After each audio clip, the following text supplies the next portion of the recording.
చచ్చిపోయినాడు పోయినాడు, వాడికి పెట్టేదేమిటి? ఇప్పుడు కొత్త షోక్ వచ్చింది. చచ్చిన రోజు వాడి ఎల్లార్జి చేసిన ఫోటోకు పూలదండేసి కొబ్బరికాయ కొట్టేస్తే ఇదేం దేవుడా?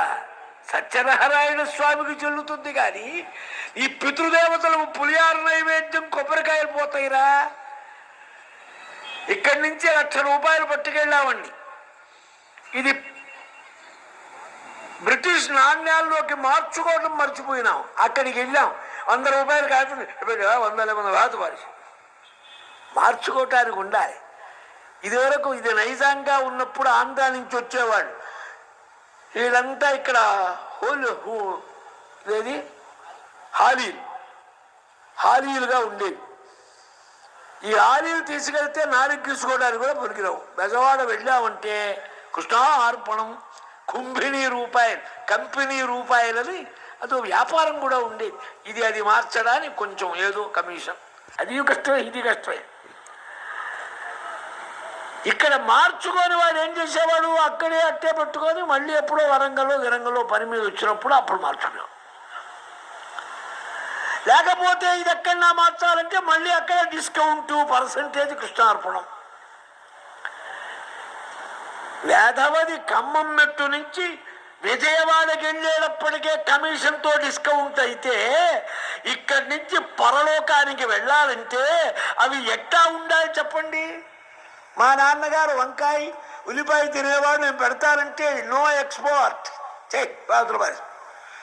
అక్కడ లేరండి, షిప్ ఎక్కడానికి వెళ్ళేటప్పుడు అక్కడ అధికారులు లేరు. ఏదో స్మగుళ్ళు పోనిస్తారా? పైగా ఈ సొత్తు ఎక్కడ తెచ్చావు నీ మీద కేసు కూడా పెడతారు. అట్లాగే దేవలోకానికి ఎలా పంపాలి, పితృలోకానికి ఎట్లా పంపాలి? ఏమంటే హాలిండి ఉత్తరం రాయాలి, ఈ కవరు పనికిరాదయ్యా, అది 6 రూపాయలు ఆ కవరు, ఇది 75 పైసలు. ఇల్లాండ్ అయితే అది 6 రూపాయలు కొనుక్కోవాలి దేవుడు అని. అందుకే మామూలుగా ఎట్లా తిన్నా తిన్నాడు మడిగట్టుకోవాలి, 4 కూరలు చెయ్యాలి.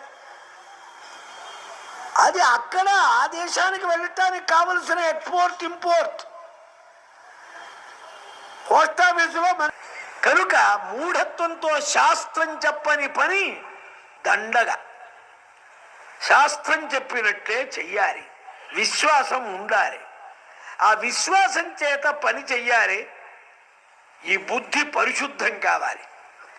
శుద్ధమైందనుకో, ఎలా శుద్ధమవుతుంది? సత్కర్మల చేత అవుతుంది. దేవపితృకార్యాభ్యాన్న ప్రమదితవ్యం. ఇవన్నీ ఆర్డినెన్స్ అండి. వేదం అంటే విధివాక్యాలు. సేవించు, దేవకార్యాలు పితృకార్యాలు సమృద్ధిగా చెయ్యి, నీకు వచ్చే అశుభాలు పోతాయి. శుద్ధమవుతుంది మనస్సు. ఈ బుద్ధితో నీకు అర్థమవుతుంది ఎలా ఏది నిత్యము ఏది ఆదిత్యం. లోక వ్యవహారంలో ఏది చెయ్యవచ్చు ఏది చెయ్యకూడదు.